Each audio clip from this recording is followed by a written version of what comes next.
لا حاصل by Umera Ahmad part 2۔ میں ضد نہیں کر رہی، آپ ضد کر رہے ہیں۔ اس نے ایک جھٹکے سے کتاب بند کر دی۔ میں جو کچھ کر رہی ہوں تمہارے فائدے کے لیے کر رہی ہوں۔ پلیز ماما جان، آپ یہ جملہ مت بولا کریں۔ آپ میرا فائدہ مت چاہیں، مجھے اپنی زندگی اپنے طریقے سے گزارنے دیں، میری خوشیوں کے راستے میں رکاوٹ نہ بنے۔ اس نے بیزاری سے کہا، میں تمہاری رکاوٹ نہیں بن رہی ہوں، میں صرف یہ چاہتی ہوں کہ تمہارا کوئی نقصان نہ پہنچے۔ اگر آپ کو میری اتنی پرواہ ہوتی ماما جان تو میں یہاں دھکے نہ کھا رہی ہوتی، آپ مجھے لے کر انگلینڈ جا چکی ہوتی، میرا کوئی مستقبل ہوتا وہاں، میں آج وہاں ایک بڑا نام ہوتی۔ مگر آپ نے یہ سب نہیں کیا، آپ نے ہمیشہ ضد کی، اپنی من مانی کی، آپ نے مجھے ہر چیز کے لیے ترسا دیا، ہر سہولت کے لیے خوار کیا، اور اب آپ یہ کہہ رہی ہیں کہ آپ چاہتی ہیں کہ مجھے کوئی نقصان نہ پہنچے۔ میری زندگی میں اگر کوئی سہولت یا لگژری آ جائے گی تو مجھے نقصان پہنچے گا، مجھے شہرت مل جائے گی تو مجھے نقصان پہنچے گا، میں اپنے نام سے پہچانی جاؤں گی تو مجھے نقصان پہنچے گا، میرا کام سراہا جائے گا تو مجھے نقصان پہنچے گا، میرا مستقبل محفوظ ہو جائے گا تو مجھے نقصان پہنچے گا۔ ماما جان خاموشی سے اس کی باتیں سنتی رہیں۔ چائے اور بنا دوں؟ اپنی بات کے جواب میں ان کے منہ سے نکلنے والے جملے نے اسے اور بھڑکایا۔ ماما جان، آپ میرے ساتھ اچھا نہیں کر رہی، آپ میری زندگی کو اپنے طریقے سے چلانے کی کوشش نہ کریں، اپنے اصولوں کو میرے پر مت تھوپیں۔ وہ اس کے پاس سے اٹھ گئیں۔ آپ کو مجھ سے محبت نہیں ہے ماما جان، آپ کو مجھ سے محبت ہوتی تو آپ میری بات مان لیتی، مگر وہ خاموش ہو گئی۔ ماما جان اس کی بات سنے بغیر کمرے سے باہر جا چکی تھیں۔ کیتھرین براؤن نے 16 سال کی عمر میں پہلی بار اپنا جسم فروخت کیا تھا۔ کیوں کیا تھا؟ اگلے 6 سال تک اس نے یہ سوال خود سے نہیں کیا۔ ہاں، جب وہ پہلی بار مظہر خان سے ملی تو اس نے یہ سوال اپنے آپ سے پوچھا تھا، مگر تب بہت دیر ہو چکی تھی۔ ڈسکی ڈیمسل کے علاوہ وہ اپنی ہر شناخت کھو چکی تھی۔ روتھ براؤن کا تعلق ایک میتھوڈسٹ فیملی سے تھا، ایک ایسی فیملی جہاں لڑکوں کو لڑکیوں سے زیادہ اہمیت دی جاتی تھی، جہاں عورتوں کا کیریئر کے بارے میں سوچنا بھی برا سمجھا جاتا تھا۔ روتھ براؤن کے باپ کو اس بات پر فخر تھا کہ اس نے ایک ایسی لڑکی سے شادی کی تھی جو نہ تو ورکنگ گرل تھی اور نہ ہی تعلیم یافتہ تھی۔ شادی کے بعد بھی اس نے اپنی بیوی کو کام نہیں کرنے دیا تھا، وہ ایک مکمل ہاؤس وائف تھی۔ روتھ نے بھی ایسے ہی ماحول میں آنکھ کھولی۔ ابتدائی طور پر معمولی تعلیم حاصل کرنے کے بعد وہ ان دو مردوں میں سے کسی ایک سے شادی کی منتظر تھی جنہیں اس کے باپ نے اسے ملوایا تھا، لیکن اس سے پہلے وہ ان میں سے کسی سے شادی کرتی اس کی ملاقات ایک پاکستانی سے ہوئی۔ وہ اندازہ نہیں کر سکی کہ اس شخص کی کس چیز نے اسے اپنی جانب متوجہ کیا تھا۔ بہرحال اس نے گھر سے بھاگنے کے بعد اس شخص کے ساتھ رہنا شروع کر دیا۔ روتھ کی فیملی کے لیے یہ ایک شوق سے کم نہیں تھا۔ وہ روتھ کو اپنی تینوں بیٹیوں میں سب سے زیادہ بزدل تھی، اور اس سے کوئی یہ توقع نہیں کر سکتا تھا کہ وہ اپنے ماں باپ کی مرضی کے خلاف کسی شخص کے ساتھ نہ صرف رہنا شروع کر دے بلکہ وہ بھی اس شخص کے ساتھ جو اس کا ہم مذہب تھا، نہ ہی اس کے اپنے ملک سے تعلق رکھتا تھا۔ روتھ اپنی فیملی کے بارے میں یہ بات اچھی طرح جانتی تھی کہ اس کی فیملی والے کبھی بھی اس شخص کے ساتھ اس کی شادی پر تیار نہیں ہوں گے، بلکہ وہ اس پر پابندیاں لگانا شروع کر دیں گے۔ یہی وجہ تھی کہ گھر سے بھاگنے تک اس نے اس شخص کے بارے میں اپنے والدین کو آگاہ نہیں کیا۔ البتہ جانے کے بعد اس نے ایک خط کے ذریعے اپنے والدین کو تمام حالات سے مطلع کیا۔ وہ اپنی اس حرکت کے لیے ان سے معذرت تھی۔ اس کے والدین نے اس خط کا کوئی جواب نہیں دیا تھا۔ روتھ کو یہی توقع تھی۔ علیم نامی وہ شخص جس کے ساتھ روتھ گھر سے چلی گئی تھی اس کے ساتھ بہت زیادہ عرصہ نہیں رہا۔ روتھ نے اس سے شادی سے پہلے اسلام قبول کر لیا تھا۔ اس کا خیال تھا یہ چیز ان کے تعلق کو بہت مستحکم کر دے گی، لیکن ایسا نہیں ہوا تھا۔ کیتھرین کی پیدائش سے پہلے ہی وہ اسے چھوڑ گیا تھا۔ وہ ایک غیر قانونی طور پر انگلینڈ میں رہائش پذیر تھا اور اس شادی کے نتیجے میں وہ اپنا قیام قانونی بنانا چاہتا تھا۔ جب وہ اپنے پیپرز بنوانے میں کامیاب ہو گیا تو روتھ کو بتائے بغیر وہ گھر سے غائب ہو گیا۔ روتھ کے لیے اس کا غائب ہونا ناقابل یقین تھا۔ کئی ہفتوں تک وہ پاگلوں کی طرح اسے ہر جگہ ڈھونڈتی رہی جہاں اس کے پاس جانے کے امکانات تھے۔ وہ اس کے تمام پاکستانی دوستوں سے ملی جن سے وہ شناسا تھی۔ ہر ایک نے علیم کے بارے میں لاعلمی کا اظہار کیا۔ وہ یوں غائب ہوا جیسے گدھے کے سر سے سینگ۔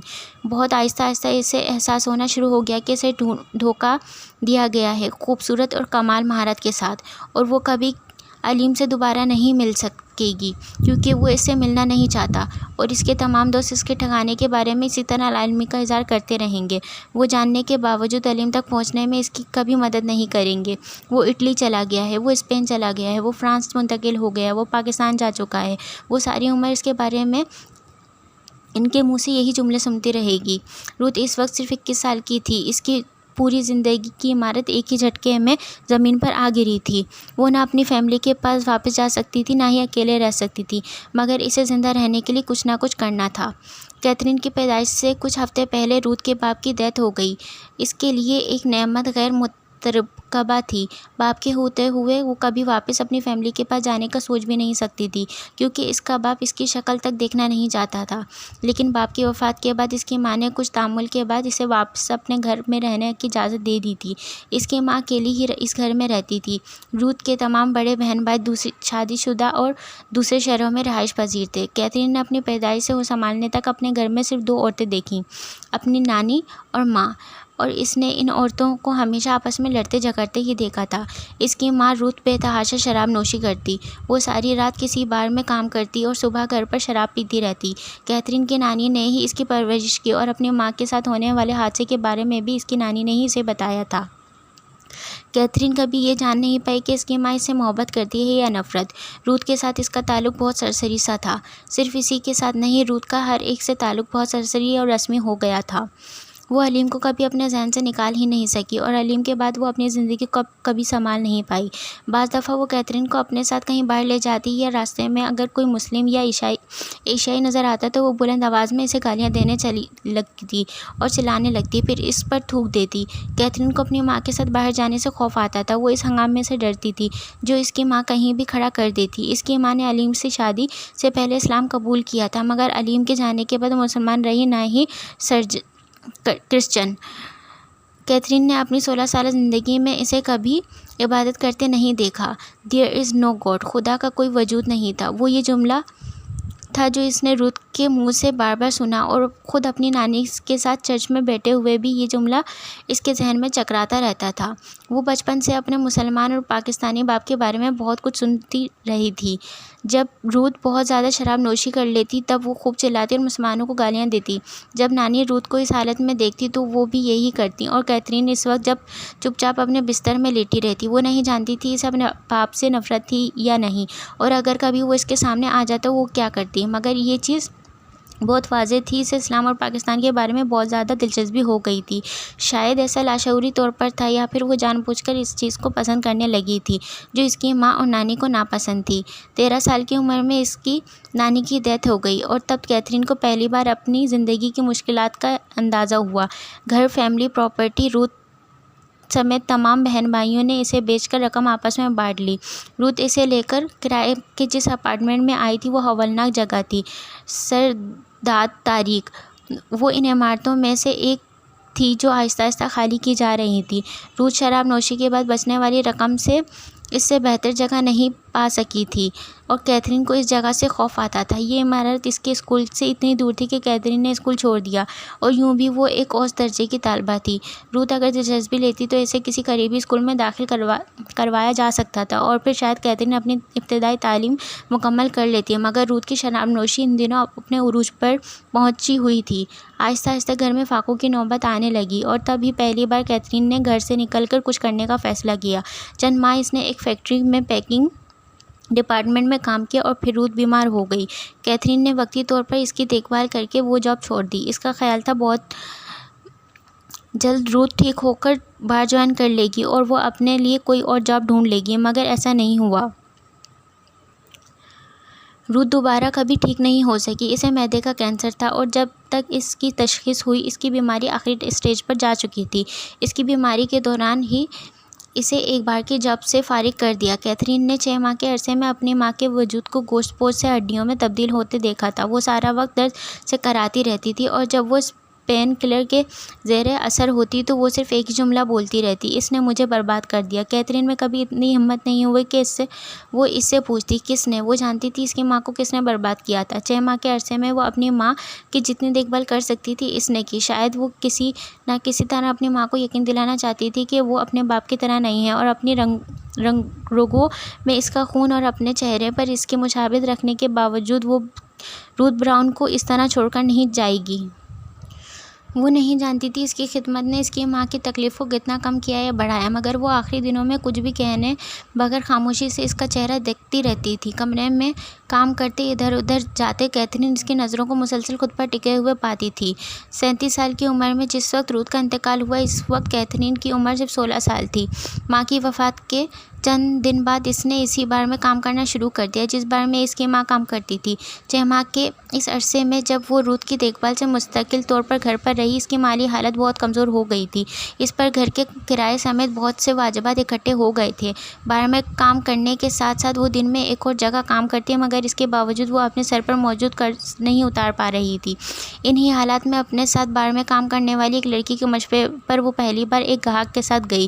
چند گھنٹے گزارنے کے عوض ملنے والی چند پاؤنڈ اتنی بڑی رقم نہیں تھی جو اس کے تمام مسائل کو حل ہوتی، مگر اس رقم نے فوری طور پر اس کی کچھ بنیادی ضرورتیں ضرور پوری کر دی تھیں۔ اس نے ایک طویل عرصے کے بعد اس رقم سے اچھا کھانا کھایا اور ایک پرانے سویٹر خریدا، اور اس کے بعد گھر آ کر وہ ساری رات روتی رہی۔ جسم میں جانے والا کھانا، اس پر پہننے جانے والا لباس اور نقصان کی تلافی کر سکتا ہے، مگر یہ دونوں چیزیں بہت بڑے نقصان کی وجہ ضرور بن جاتے ہیں۔ صرف تھوڑے عرصے کی بات ہے، میں سارا قرض ادا کر دوں گی اور پھر اس کے بعد مجھے یہ کام نہیں کرنا پڑے گا۔ میں کسی بہتر جگہ پر کام تلاش کر لوں گی، میرا ایک بوائے فرینڈ ہوگا، میں اس کے ساتھ رہوں گی، ہم دونوں شادی کر لیں گے، پھر میں کام نہیں کروں گی، گھر پر رہوں گی، اپنے بچوں کی پرورش کروں گی، یہ سب کچھ بھول جاؤں گی، میری زندگی میں دوبارہ ایسا وقت کبھی نہیں آئے گا۔ اگلی صبح کام پر جاتے ہوئے اس نے اپنا منہ دھوتے ہوئے سوچا تھا۔ یہ ایک خوش فہمی تھی۔ وہ جس دلدل میں پیر رکھ چکی تھی، وہ دلدل آسانی سے کسی کو اپنے اندر نکلنے نہیں دیتی۔ ایک کے بعد دوسرا، دوسرے کے بعد تیسرا، وہ اپنے ہر گاہک کے ساتھ جاتے ہوئے خود کو یہی تسلی دیتی تھی کہ بہت جلد وہ یہ سب چھوڑ دے گی، یہ تکلیف دہ اس کے ماضی کا حصہ بن جائے گا۔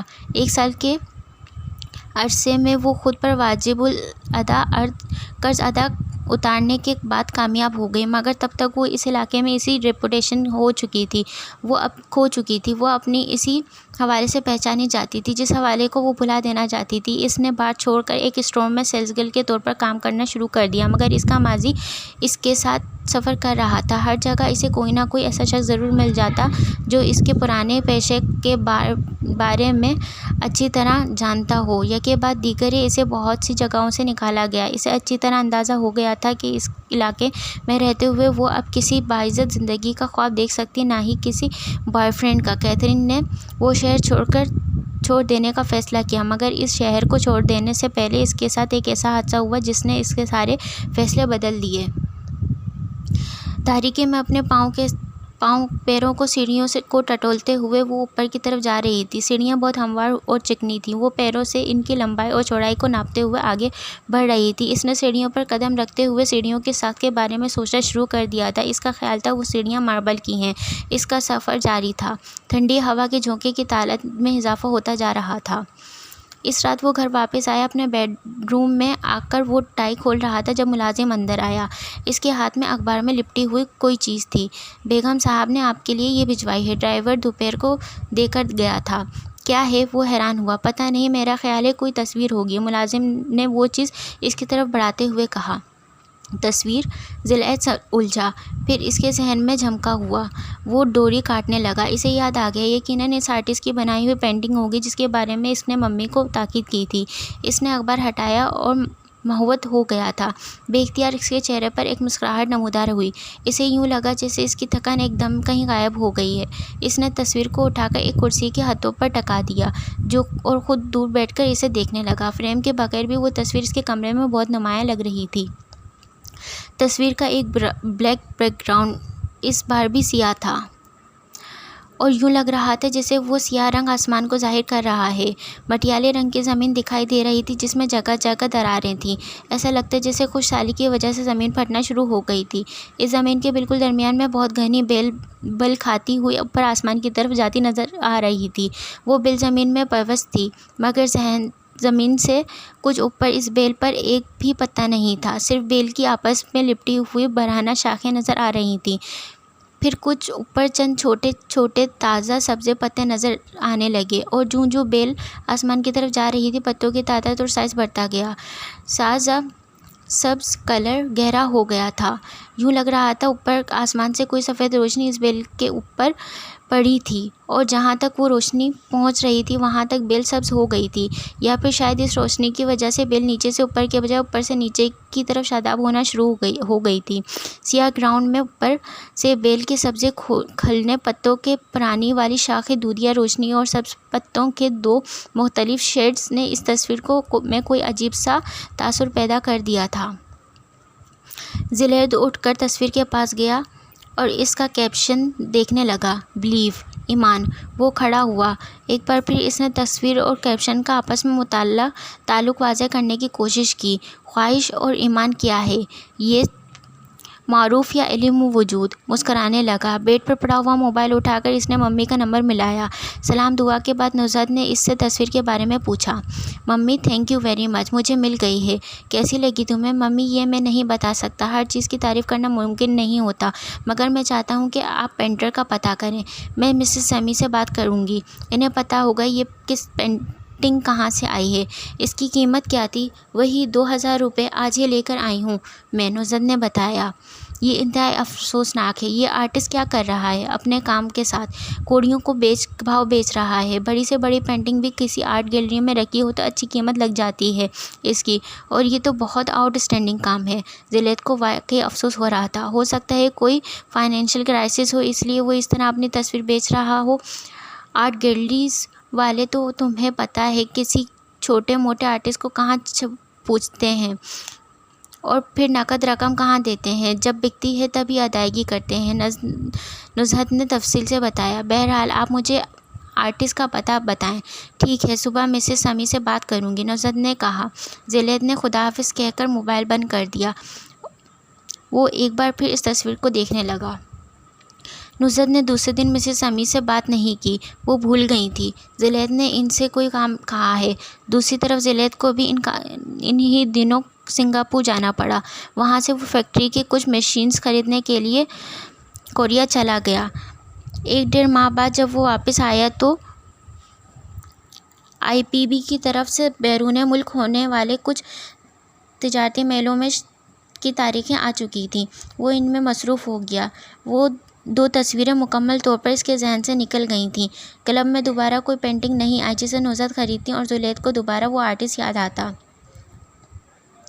ماما جان کے ساتھ یہ اس کا پہلا اختلاف نہیں تھا۔ اس کی پوری زندگی ہی اختلافات سے بھری ہوئی تھی۔ وہ زندگی میں کبھی بھی اپنے ماحول سے مطمئن نہیں رہی تھی۔ اس کی بنیادی وجہ مریم کا یہ خیال تھا کہ ان کا یہ ماحول بہتر ہو سکتا تھا، مگر ماما جان اور یہ اگر اسے ہمیشہ تکلیف پہنچاتا رہا۔ جوں جوں عمر کی سیڑھیاں چڑھ رہی تھیں، اس کا یہ ڈپریشن بڑھتا جا رہا تھا۔